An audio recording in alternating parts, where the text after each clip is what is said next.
Hello, my Wellish friends. I think a lot of us have this fantasy that one day we'll finally get our lives together and we'll be organized and become disciplined and accomplish our goals.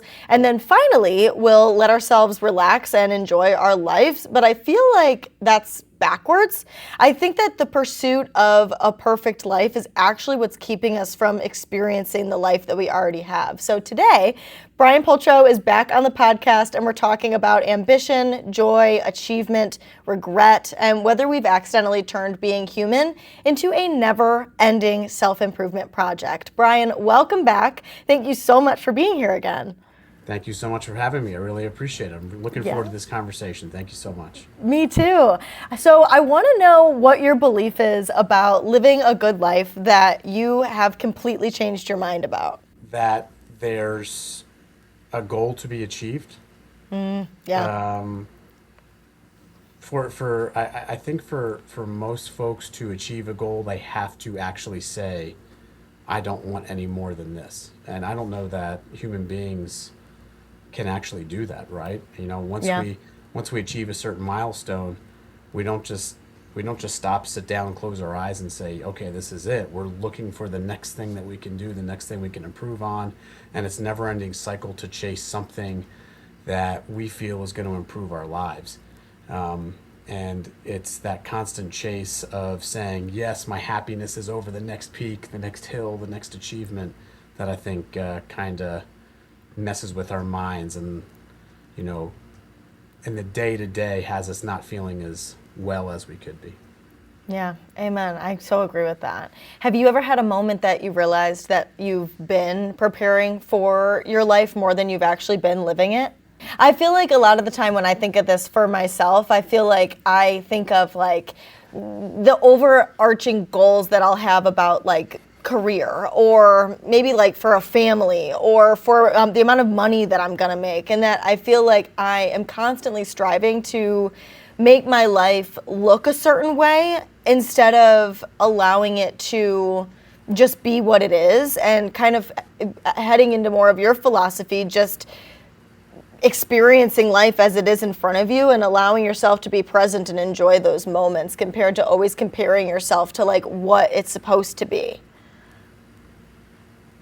Yeah, I completely agree with that. And the continuous goal that I always have is trying to, this is going to make no sense, trying to find the time to slow down. And inevitably, I still am chasing that, trying to find the time to slow down. And just this morning, I found myself saying, okay, after Labor Day, all the stuff I'm doing over the next 4 weeks will be done, and I'll be able to slow down. And then, you know, something else is inevitably going to pop up. But it's like an oxymoron. Find the time to slow down. It doesn't make sense when you say it out loud, but in reality, I think finding the time to slow down is a way of getting rid of the superfluous stuff in your life that is causing you to speed up and chase something, as you kind of alluded to. My neighbor has this, my friend has this, I saw this on Instagram, so I've got to actually chase these dreams that are thrust upon me by society. I try to find the time to slow down, and hopefully I can achieve that in the next few months. Yeah, it is so true that you're always trying to like, you know, make the space for it. And I think of it kind of, and I know you don't like this, but it makes me think of meditation. And a lot of the time that you're trying to like almost find little pockets in your life to get into that state and deep breathe and like allow yourself to be in the moment. But it does feel so hard when your schedule is packed with things to do and you're always chasing this next version, and almost that it feels like if you do find the time to slow down that you'll lose your edge, like that you'll lose your ability to accomplish anything that you want to in life. But obviously you don't think those two things correlate. No, I don't. You know, I don't. I've read recently that there's a new personality to extrovert, introvert, and now there's otrovert, and allegedly otrovert, O-T-R-O, I think it is, Okay. otrovert, and allegedly this is what an otrovert is. It's someone who isn't an introvert, they're not extrovert, but superfluous bullshit small talk exhausts them. They Ooh. want deep, really, really deep relationships. and going to things like parties where they don't know anybody, or a business meeting, or mingling with random people, it's simply exhausting because those folks want to talk about things like we're talking about. How are you feeling? How's life going? What are your hopes? What are your dreams? I truly don't want to say, hey, the weather's great today. What'd you have to eat yesterday? I don't care about that. And I've really kind of latched onto this introvert idea where I'm trying to focus more on the deeper relationships around me and kind of jettison the superfluous stuff because it's exhausting. So going back to your original question, the actual slowing down and being able to, sit outside under a tree and read a book is what rejuvenates me and gives me the energy to continue over the next 3 or 4 weeks. Going out and chasing something is completely an energy suck for me, and it would just never work with my life and the way I want to live it. It's so validating. Like, I've seen a lot of things lately about free will. I feel like that's like a trend happening right now, that people are saying like, you really have the free will to do anything. And there's just so much stigma about what we're supposed to be doing. Like, you're supposed to be going out and chasing something or whatnot. And it's so validating to hear you say that, like, that is not what you have to do if that's not what fills you up. Like, it is okay to choose a different path and live that life, and that doesn't mean anything about who you are. Yeah, how do you define success? Like, I'm curious, if you could define success in your life, what would it be? Probably at this point, because I can tell you before, I would define success as more of a monetary, reach a certain title, have a certain amount of things, have a pretty enough life. Where now I think it's more just being able to live in the moment and enjoy where I'm at and have those deep connections, have a few really good relationships, and being able to make myself feel good more than I'm trying to make my life look good. Let me take it a step further. Okay, I'm excited. I'm strapped in. 70 years from now, your tombstone is being erected. What does it say on your tombstone? 3 lines. 3 lines. She never gave up. She was kind and happy. And she lived the most life, like tried to experience the most out of life. Notice how you didn't say had $1 million, Hey. had 1 million followers, attended shitloads of parties. Does any of that actually matter? Right. Yeah. Right. So when like I talk to my kids about this and other people too, especially because of the line of work I'm in, but it's like your journey through life is writing your eulogy along the way. Yeah. Right? So you're not going to write your eulogy. I'm not going to write it. Someone else is going to write it. And how we treat them, the relationships we have, that's going to dictate what is written the day we pass away. It's not going to be, wow, Sarah was such an amazing person because she had $9 million. She drove a Bugatti. She had a 14,000 square foot house. That's never, let's Nobody's live our saying life that. like we're writing our eulogy, not chasing something that we think we have to have because we see it on our phone.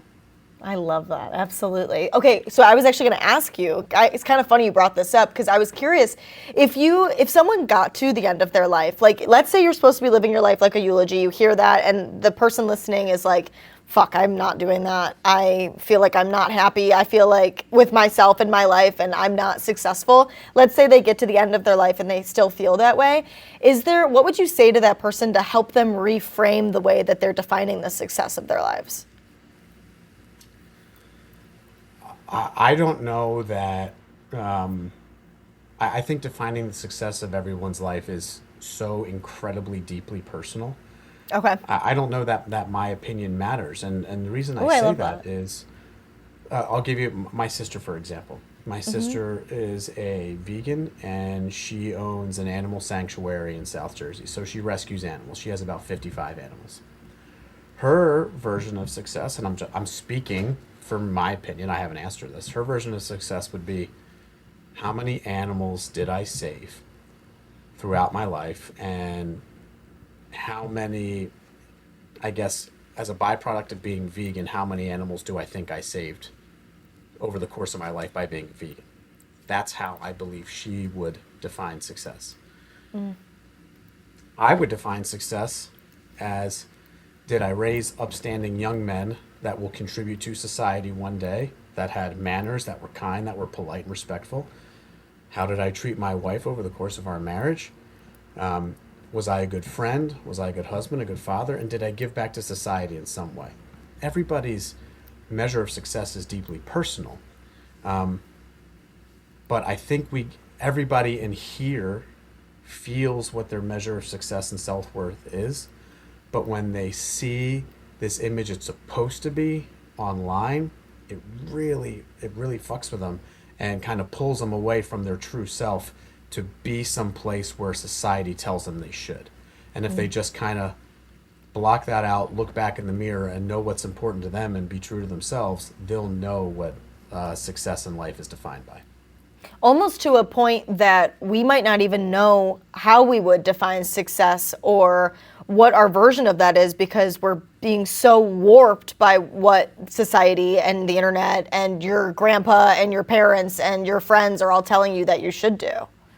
Yeah, I agree. And I also think your definition of success evolves over years. I was going to say that with what yours was, because obviously you weren't always a dad, obviously you weren't always a husband, so that's interesting, because it made me think about mine and thought I should have said that, but that's not the place I'm at in my life yet. Exactly. So like my definition of success in my 20s was probably to be a good Navy officer and make the rank of lieutenant and see the world. Right? I don't know. I can't put myself back there, but I'm just trying to figure that out. And obviously it's evolved. It's different.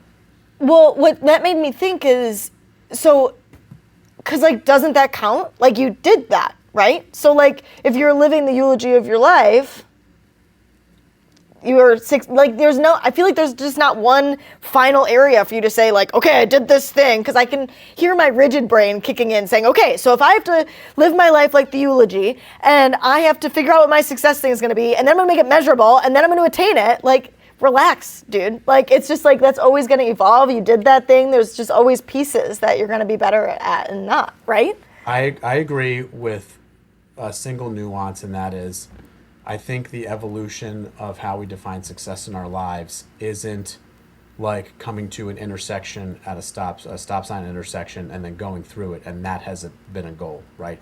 Mm-hmm. I think it's passing mile markers on a long drive on a highway kind of thing. So, right, when my first son was born, I didn't say immediately, well, I've achieved great father status, I've been a good father, right? That just didn't happen with his birth. It's evolved over 13 years where that has continuously been a goal. Whereas in my 20s, being a good naval officer and achieving certain ranks, I hit those milestones, but the goalpost continuously moved. It was, okay, now you made the rank of lieutenant. Now you're in charge of 80 people. You have to be a good leader, not just a good subordinate. You have to take care of people, and that it's an evolution. I think it's dangerous. I'll give you an example. People, and myself included, I fall into this trap. It's, hey, like, I currently weigh 200 pounds. I should be about 185. If I hit 185, I'll be good. What if I hit 187? Is that good enough, or does it have to be 185? Right? It pains me to see people putting these stakes in the ground saying, if I don't hit this very specific thing, the journey sucked, it wasn't worth it, and I have failed. I think that's incredibly dangerous. That is the way my brain works. I literally, last night, I was trying to hit a protein goal. My goal is 130, right? What did I get yesterday, Brian? 129. And I was like, what? Oh my God. 129! I was like, it wasn't worth it. I sucked. It was horrible. I failed. I didn't do it. What could I do? Should I go over it so I can get like the actual protein goal? And then I did say to myself, okay, like, chill out. Like, you did it. Like, it's not like it's like some big deal or whatever. But I mean, it's just such a, I think a lot of the time when I would hear these things from people on podcasts or from wherever, that I would be like, oh yeah, okay, that makes sense. Like, I don't have to live like that, sure. But then, like, I wouldn't recognize the tiny areas in my life that I really was talking to myself that way. Yeah. Yeah. It's And crazy. obviously, you didn't fail. Say, I'm going to assume, I'm just going to make a guess, that previously your protein intake was probably 70 grams a day. Right, right, exactly. Wow, 129, that's a massive improvement. That's almost Right, double. Yes, I've right. achieved the goal. I should be proud of myself. Just because I fell 1 gram short because some chart tells me I need to be there doesn't mean I failed. Right. Yeah, absolutely. I want to know, so kind of with the same idea, if we go back to the beginning, I want to know, what is something that people postpone enjoying until later? Like, that you think that they should just enjoy it now, kind of in the same vein that you're on this journey, you're doing the things, you're not doing them perfectly, but you're doing the things. What is something that you can think of that people like put off until they do it well enough to say that they're living a good life? Everything. Yeah, it's true. I mean, the answer is everything.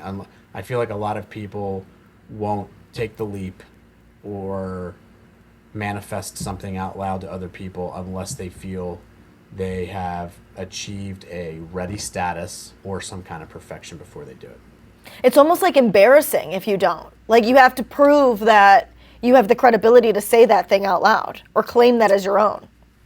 All right, so let's go into something that happened to me recently, Okay, and I'm I think excited. it'll illustrate this kind of point. So, uh, on June 1st, I retired from 20 years in the Navy. Hell yeah. This And June 1st? Like 2 months ago? this past June 1st, Hell yeah. yeah. Good Yeah. for you. That's awesome. Thank you. I appreciate it. And it was a major life change, right? You do something for 20 years, you wear a uniform all the time, and then that Identity literally is what I was crisis. talking about, the stake in the ground. A snap of a finger, I took the uniform off for the last time, never to put it on again. And that actually really fucked with my head. And for a week or two, I was really kind of searching. I don't want to say for a sense of purpose, but like I felt like I had lost a portion of my identity. And I was really, really, really struggling with it. And a really good friend of mine who I went to college with, he lives down near Atlanta. He's a huge runner. And he's like, calls me, he's like, man, I'm worried about you. You're not going to be doing physical training anymore because you're out. He's like, I'm going to challenge you to start running, which I hate doing. And I want you to run the Philadelphia Marathon with me in 2027. So I took him up on the offer and I said, okay. And now here's the kicker, right? I didn't keep that to myself. I have told everybody I know that I am running the Philadelphia Marathon in 2027. And guess what? I'm running 6 miles a week right now. Damn. Like I'm not even close. Yeah. But Like still, I'm that's running, impressive. what I'm saying, like I'm running Yeah. maybe 1.5 to 2 miles per time, 3 days a week. Like I And a am marathon is what, 26? 26.2. Yeah, so I'm like months to a year away from even sniffing that kind of thing. But the reason I'm telling everybody is not because I'm bragging, because there's a pretty good chance I probably won't get there. I could get injured. I could say I don't like this, whatever. I just want to manifest it and put it out there because there's other people around me who are challenging me to meet the goal. And I think we need folks in our corner to say, hey, this is hard. You may not get there, but I've got your back along the way, even if it's not perfect. Right. And that goes back to what we were talking about. People are kind of afraid to manifest it, afraid to even just take one step towards their goal because they're worried about the judgment of other people or whether or not it's going to be perfect. My mentality is just manifest it, put it out there in the universe, tell people what those dreams are, and you'd be shocked at how much support you'll have in your community between your friends and family to achieve that goal, even if you don't get there. Now, here's the deal. If I don't run this marathon, but I run between today and next fall, 500 total miles, maybe I'll achieve that other goal of getting down to 185. Right? So Wow, yeah. there's just so much other stuff that that just taking that leap of faith and that first step forward to achieve something, there's so many other things that could fall in line behind it. So Or That's my helping story of with what the happened. identity and the purpose and all of that stuff. Maybe you Yeah. find that you identify as a runner, or you just like to be somebody that exercises more, or anything like that. Yeah. What is crazy about what you just said too is it truly just reframed for me fear of failure. Like, you hear that, you intellectually understand it, but you just did something for me that now clicked in my brain forever. Like, because you explained it from that opposite point of view, that like it is as simple as you don't want to say it out loud and manifest it out loud, because what does that mean about you if you've gone and told everybody that you're going to do this and you don't do that? But if you weren't afraid of failing, you would just say it to everybody, and if you don't do it, then who fucking cares? It's imperfect, and you changed your mind, and you're allowed to change your mind, and you're allowed to do different things. And so if you weren't afraid of what that failure meant about you, you would do that thing and maybe accomplish it, or maybe not, and who cares? It's just the life experience. Yep. I completely agree. And I truly, and I do mean this from the bottom of my heart, Sarah, I truly believe that failure is life's greatest teacher. Oh yeah, dude. I I absolutely agree with that. I love failing. Love it. Because, if I failed, I have learned something. It wasn't in vain. It wasn't a waste of time. Right. And like, that sucks, like, we don't want to go through that, but I remember when I went through like one of my biggest traumas, we'll call it, is that I remember like being at the beginning of the end of it and feeling almost like sad that I was at the end of it, because of like how much profound like realizations I was having, and learning things about myself, and learning about how I navigated the world, and like it was just like breakthrough after breakthrough after breakthrough, that like when it started to end, I was kind of like, wait, don't go anywhere. I kind Yeah. of loved that. So yeah, for sure, I agree with that. As someone that's spent years trying to become a better version of yourself, is there anything that in hindsight wasn't actually a problem?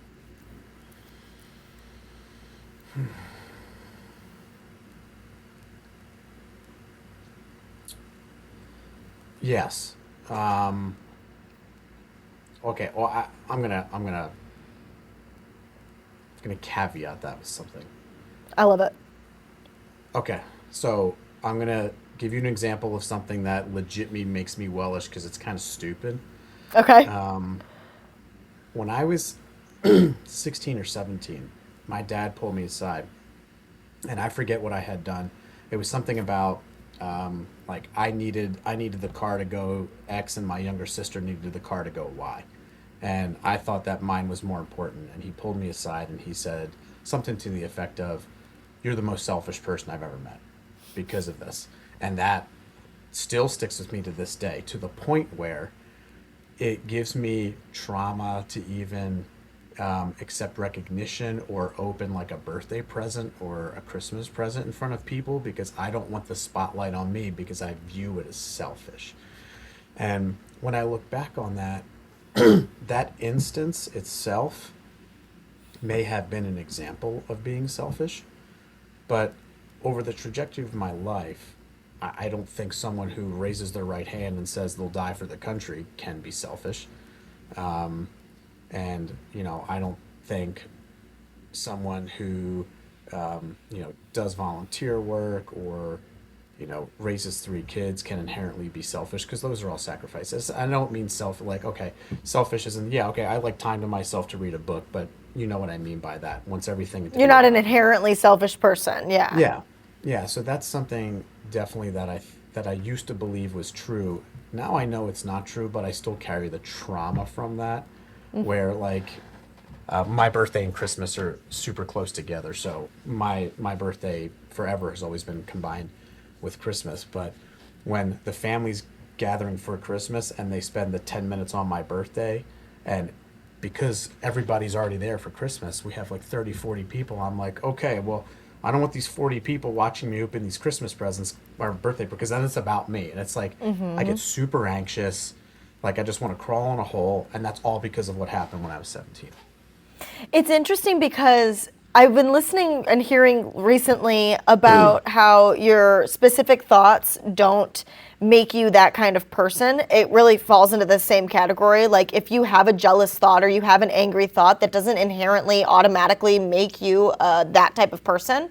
And it's funny because when I hear you describing this, it's very obvious that you're not a selfish person because of the way you're talking about it. Like a selfish person isn't worried about being selfish, or an angry person isn't worried about being an angry person. Like if you were that thing, you wouldn't even have the awareness to have it. But we do that and we pigeonhole ourselves and we have all of the examples that our brain gives us as to how that thing is true because that's the way our pretty little brain works. But it's annoying and it's funny but it's just not true and it doesn't mean anything about you. And to I guess my detriment, it seeps into places where it shouldn't. So like I just told you, on June 1st, I retired from 20 years of service. I did not have a retirement ceremony or retirement party because I didn't want to be viewed as selfish. Whereas the vast majority of people, it's something like 1.2% of the population serves in the military, and then 13% of that 1.2% makes it to 20 years. So we're talking about like 50,000 people, right? Out of 350 million. And That's I was insane. like, whoa, no. I'm like, no. My wife was like, we got to have a ceremony. We got to have a party. I'm like, absolutely not. I don't want that kind of attention. Do not do this. And that all stems from that one time when Dad pulled me into the woodshed and said what he said when I was 17 years old. And, I feel, let me back up real quick. When I was younger, I had this uncle named Uncle Frank he was an old Italian from Philadelphia. He passed away like 6 years ago, but I mean, he was born in the 30s. And he would not tell the family about anything that was going on in his life, even if it was like an incredible thing. So one day he was inducted into the Philadelphia Sports Hall of Fame for stuff he accomplished playing baseball. No one knew. No one was there. Months later, we found out he was inducted into the Philadelphia Music Hall of Fame. No one knew. No one found out for months. And I find myself being more and more like Uncle Frank. And I'm like, this is not good because I remember how mad I was that I wasn't able to attend the ceremony. And now I'm kind of doing the same thing to my friends and family. It's just the cycle. I don't know. What's funny is that when you talk about Uncle Frank, it feels like you almost like, not you specifically, but like this is kind of the thought that I had, is that I almost feel like I admire people like that. Like that you are so, like you so are out of the spotlight, you so don't need the attention that you can be inducted into the Hall of Fame and not tell people about it. Where like, I feel like it says something about me that I'd be like, everybody, like let me tell you what I did, this is so crazy, and like I have to scream about it. But like, what's wrong with that? What is wrong with like wanting to celebrate the good things in your life that you do? And I think that kind of goes back to what you're talking about saying all of these things out loud to the people in your life that you love, so that you have people like your wife who will sing your praises for you and be like, hey, Brian, like pull your head out of your butt. We're celebrating this for you. So exactly. Yeah, definitely. It's cool. How do you think our generation has confused growth with self-rejection?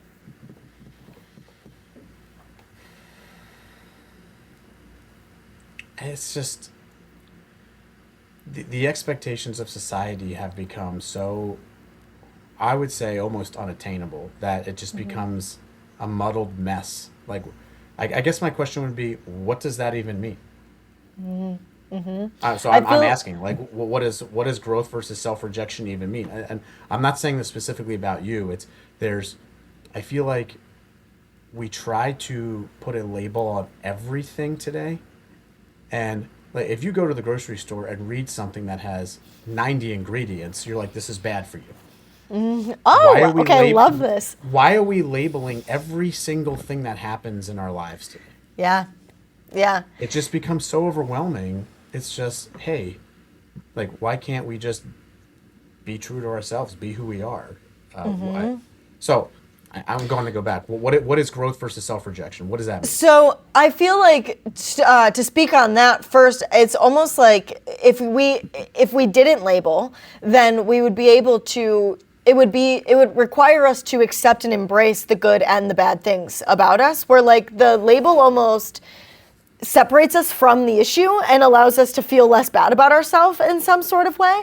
So when I say growth versus self-rejection, or that we're confusing growth with self-rejection, is that you say to yourself, kind of almost doing this exact thing, that like you say, I'm going to be better about, I'm going to not be selfish anymore. That's what I want to work on, not having these selfish tendencies. And I'm going to do X, Y, and Z thing in order to make sure that I don't fit into that category. But while you're saying that, you're calling yourself selfish. You're shitting on yourself. Everything that you do, you're like, fuck, I did that wrong. Fuck, that falls into the selfish category. God, I could have done that better. I could have done this a different way. And you're convincing yourself that you're doing it for your betterment, but really all you're doing is tearing yourself down instead of just accepting yourself for the good and the bad of you.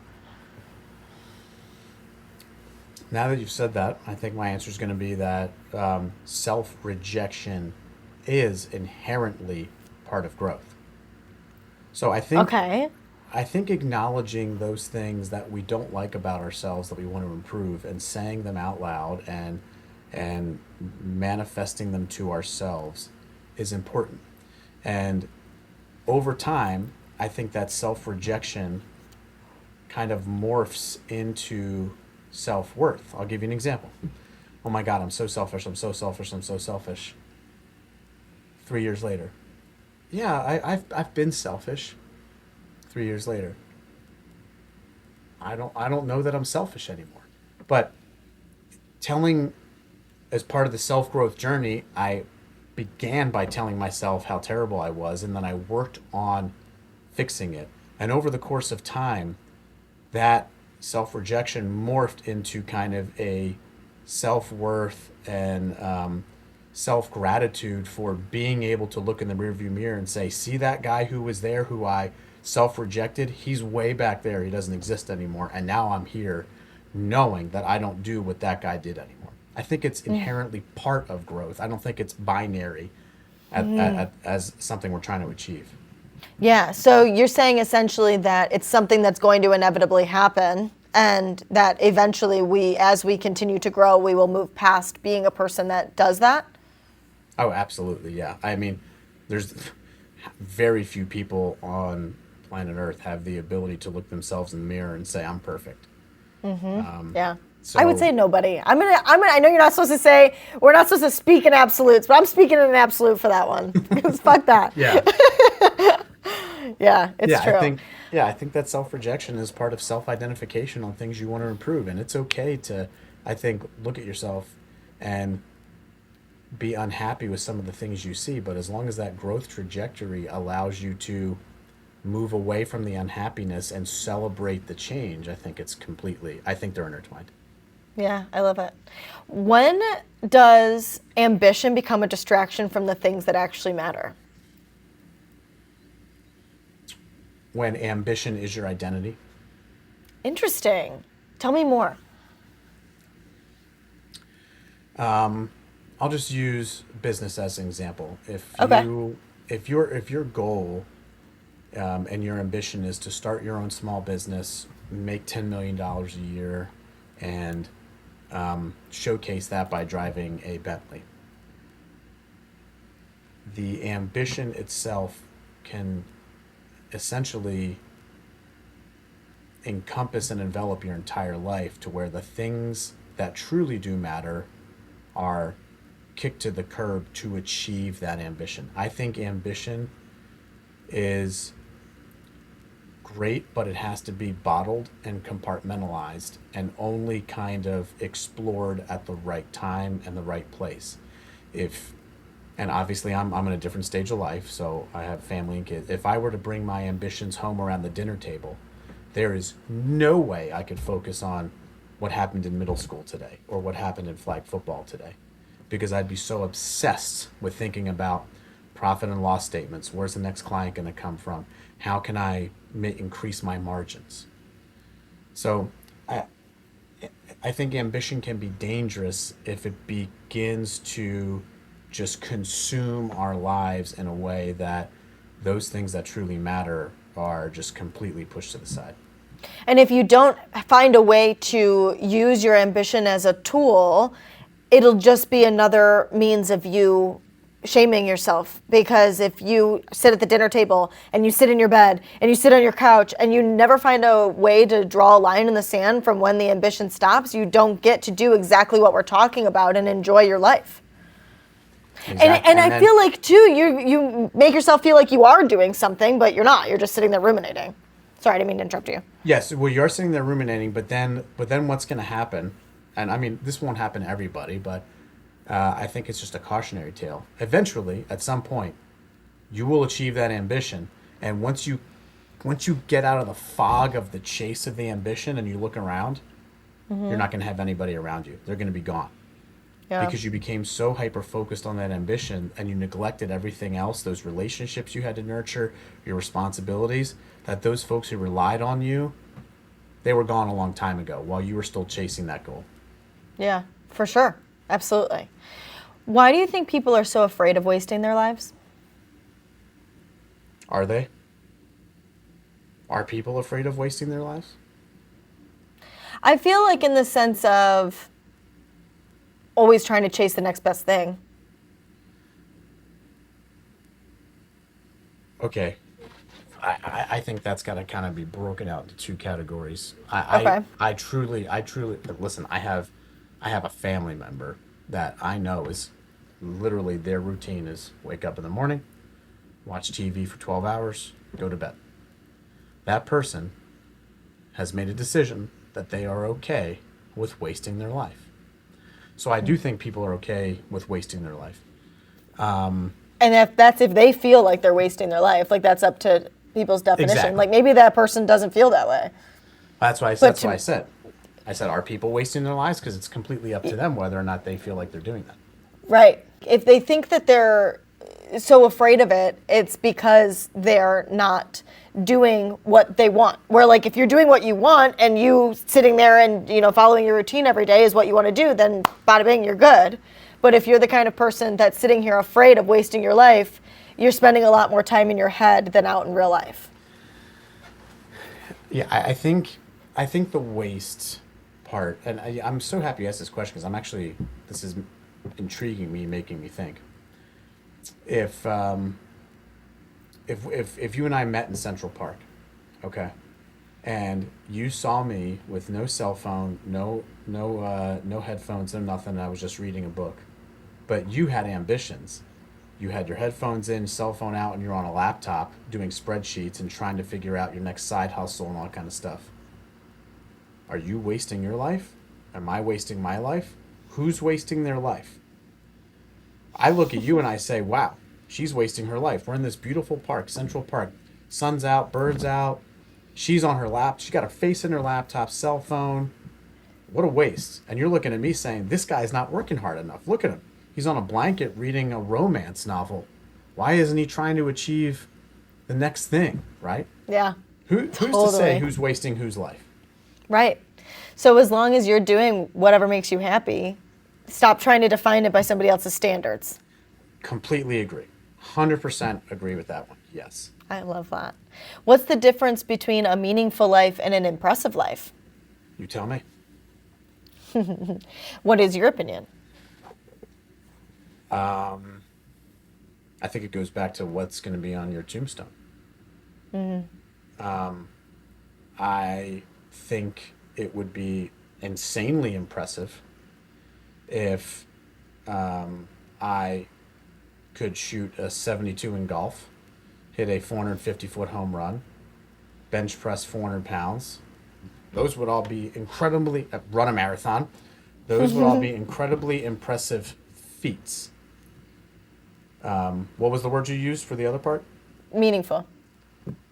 Would they be as meaningful as being there to watch my elementary school son, my third graders, elementary school band, where he totally blows playing the trumpet. The whole thing sounds like crap because they're all in third and fourth grade, but I was there to support him. Or being there for my oldest son's first heartbreak, or being there when they graduate high school or college, whatever. One is incredibly impressive. Which one's more meaningful? Can you have both? 100% yes. I think you can have both, but you got to strike a balance there. And that balance goes back to that ambition, right? So going back to this whole marathon thing, if I begin to neglect family time because I have to run 14 miles in a day, that's going to mess with my head massively, and I'm probably going to put an end to it, because there is no way I'm going to spend 4 hours on a Saturday running 14 miles to train for this thing if it's going to interfere with flag football or going to breakfast with the family or doing something important that they want to do. That impressive feat is in no way more important than the meaningful relationships with those people I love. I love that, because like you're saying, it's almost like the impressive life things that we're trying to accomplish all the time should just be the fun experiences sprinkled into your overall meaningful life that's filled with the things that will make it that way. Let me tell you something that I think most folks would not find impressive. Okay. Wow. His dad has showed up to every single elementary school event we've had. That's impressive. Has anybody ever said that? No. Right. Wow. He's never he was a reservist in the Navy. He has his own career outside of that. He's never missed a flag football game. He's always been there no matter what. Is that impressive? How do we define what's impressive? Is it what we see on social media? Or is it being there for the ones we love? But I feel like a lot of the time people will say that doing those things aren't impressive because they're the bare minimum, even though, like you're saying, they're not the bare minimum. It is impressive to do those things, but because that's expected, it like loses its credibility. It's almost like because if you do things that are unexpected or out of the blue, like that's the things that make it impressive, like running 26 miles. Yeah, you just said something that kind of blew my mind. That the most unexpected things are the impressive things, yet the ones we're expected to do routinely, they're not. And obviously, being a good person, being a good citizen, like not littering, like not whatever, like, okay, yes, those are expected, but being there for every single family event, being home for dinner every night, like, I don't know that those things should be considered expected in today's world, especially with, how connected we are. And obviously COVID changed all that, where you're accessible 24/7, and, you may go home at 4:30, but work doesn't end because your boss wants you to answer this email at 7:30 and all this kind of stuff. So I think it is incredibly impressive in today's day and age to be able to shut all of that out for a period of time and say, no, this is not important. This is not going to help my family. I am not going to do this. I'm going to be present and focused and be there for them and attend everything and make sure I'm present. That is impressive. Especially, I think maybe we should change our definition of what impressive is in the year 2026. Well, that's kind of what I was thinking, is that impressive to me feels performative. Like it feels like you're doing the things that other people would pat you on the back for, because, and if you don't mind me challenging, I feel that it obviously is a different standard for fathers compared to mothers. Like mothers always do those things because they're always the one that the kids are like with, for the most part. I shouldn't say always, for the most part. But like the men, it's like when you guys do show up and do those things, it's like, wow, like thank God you did all that. A dad that shows up for his kids, when it's like it should be expected, but for you that's impressive. Like it makes you feel good to be a good dad and to be a good father and show up in that way. Like you're not trying to prove it to anybody else. You're trying to be there for your kids and do what's best for you. I'm going to challenge you back and ask you a Okay, I'm excited. question. Okay. Super controversial. In the year 2026, which is more impressive? A woman with a career or a stay-at-home mom? A woman with a career based on society's standards. I'm asking you. I think it kind of goes back to that same concept of who's wasting their life? Like, it's, if I'm answering the question, that would be my answer. It's to whatever makes you feel, make your life feel full. So if you were to go back to the 50s and 60s, the impressive thing would be, wow, she's got a career. And No, now, I yeah, think if you no, went back to yes. I think if you went back to the 50s and 60s, the impressive thing would be being the homemaker and doing that to the best of your ability. Oh, I completely disagree. And the Okay. reason I say that is Oh, because, because it's out of the ordinary. Yeah? exactly, in the 50s and 60s, it was expected that the woman stayed home, cleaned the house, cooked all the meat. Like, have you ever seen Mad Men? It's my favorite TV series of all time, right? No, I know In the it, but I 50s haven't seen it. in the 50s and 60s, here's the stereotypical thing. It's dad pulls into the driveway, kid comes running out the door, daddy's home, he walks in, hands his wife his fedora, his briefcase and his jacket, she hands him a whiskey, and the pot roast is ready on the table. That was the expectation of her. That was not out of the ordinary. Out of the ordinary was she has a career as well, and they have to figure things out. Now I feel like today it's different. I feel like the impressive thing would be, okay, I could have this career because society allows me to, but I choose to do something different. I think they've kind of flip-flopped over the last 60 years. That's interesting. I also feel like, too, when you're saying that, it's kind of like, it makes me think of what we were talking about with the wasting time again, is that it's like whatever's meaningful to you, whatever's impressive to you, that like, Yeah. whatever you want to do. It's like, why are we always trying to fucking judge our life based on everything else when, like, what do you want to do today? What do you want to do with your life? That's good enough. I'm very happy you asked that because I have a question for you.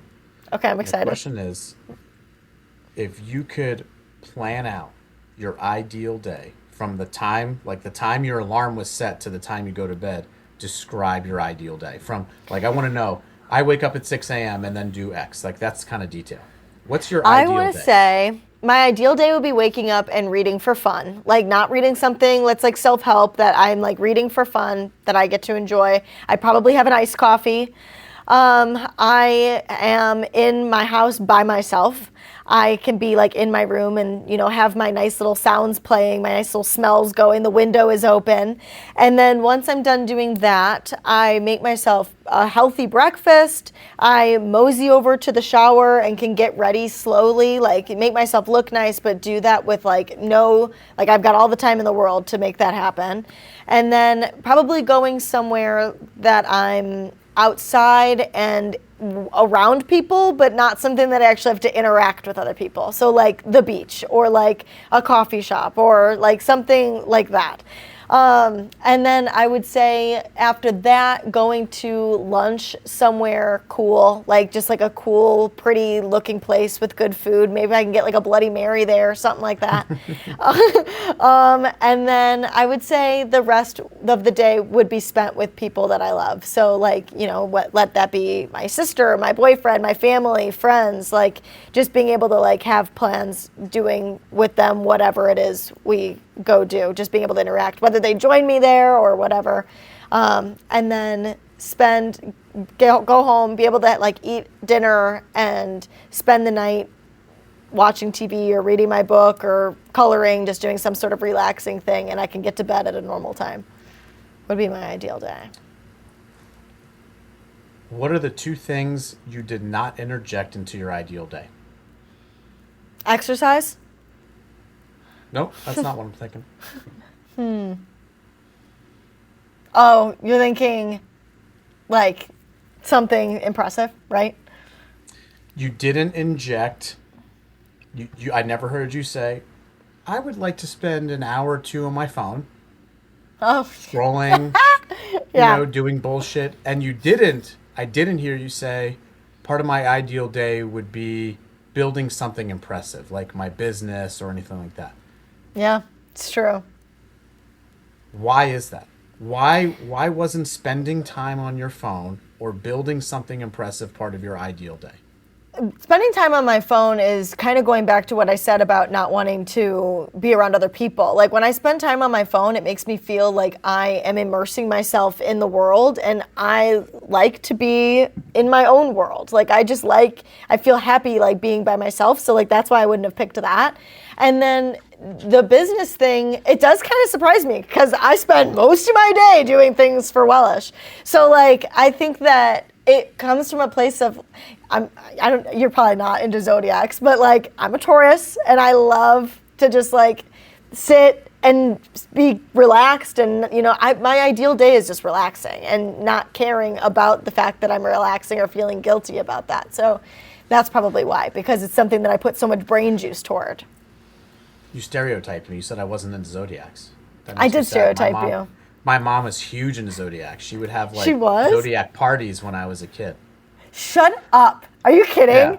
Okay, Like, what we had sign are charts you? and stuff all over. I'm Sagittarius.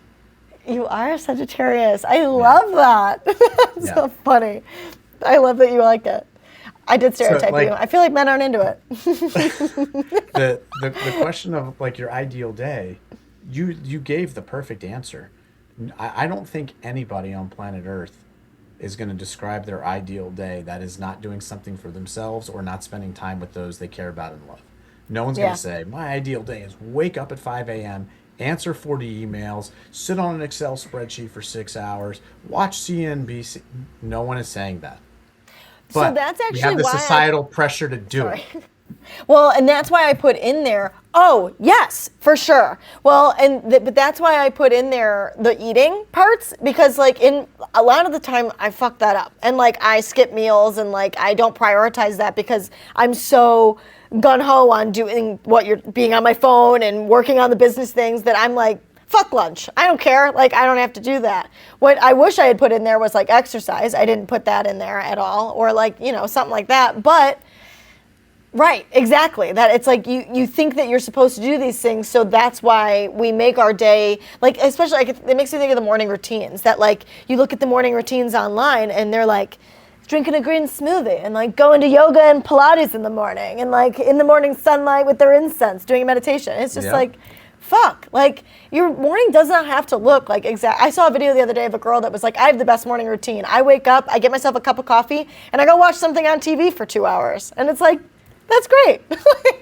We're not supposed to do that, but This is kind of a sidebar. Americans suck at eating their meals. Terrible.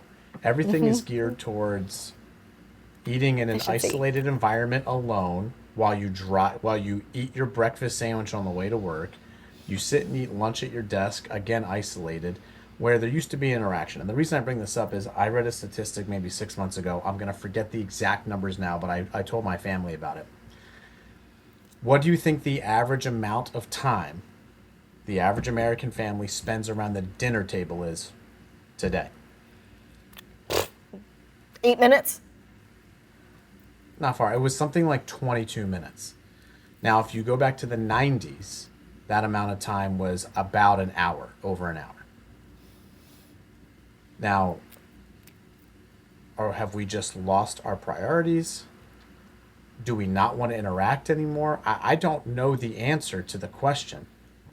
But what I heard you just say about how you wanted to be incredibly intentional about your meals made me think about that. Because in all other countries, like you go to Spain, hey, it's siesta time. Everybody's going to have lunch together. No one's going to be sitting at their cubicle eating lunch isolated that they packed from home. It's a way to connect with people, and we suck as Americans at that. How many times you're driving and you see someone eating their Egg McMuffin in their car while they're doing their eyelashes trying to get to work, right? That's crazy. Why are we accepting Did you see me in the car? What are you talking about? Like, why are we so literally accepting of that? Like, it's true. It's just frustrating. Sorry, that was a complete tangent. No, it's true, and I just think that I think it's completely relevant to what we're talking about, because it feels like in order to achieve a good life, you're always rushing towards the next best thing, and that includes putting things that will actually make us better, like taking care of our fucking machine, to the wayside. Like that if you are drinking your water and you're taking the time to eat your meal, and a lot of the time, you're supposed to be, eating mindfully and doing all these things. I say it like that, but truly, you should be.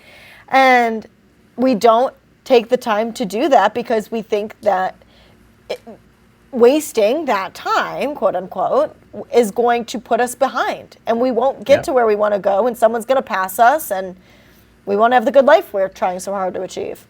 I completely agree. And if we're so focused on trying to get where we want to go, we'll miss the fact that maybe we've already arrived.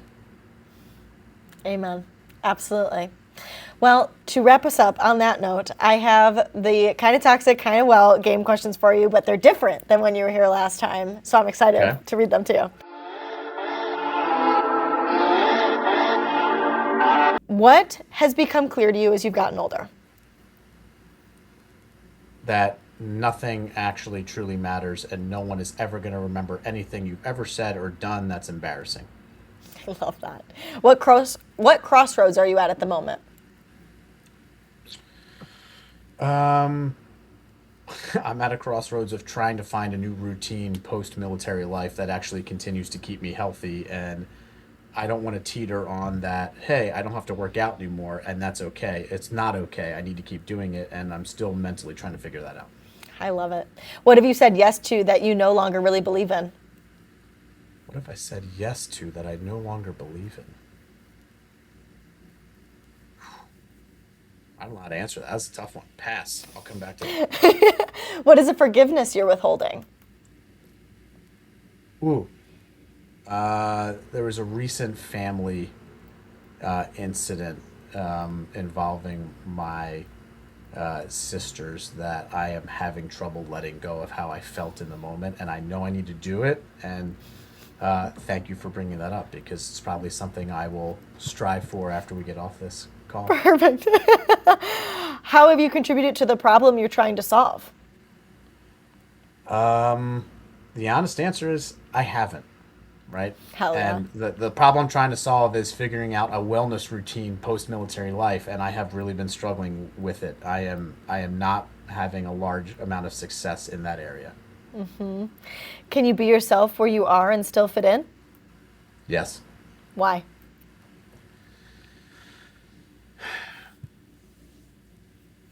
Because I think as I get older, going back to the thing I just said, where it doesn't really matter what anybody else thinks of you or remembers about you.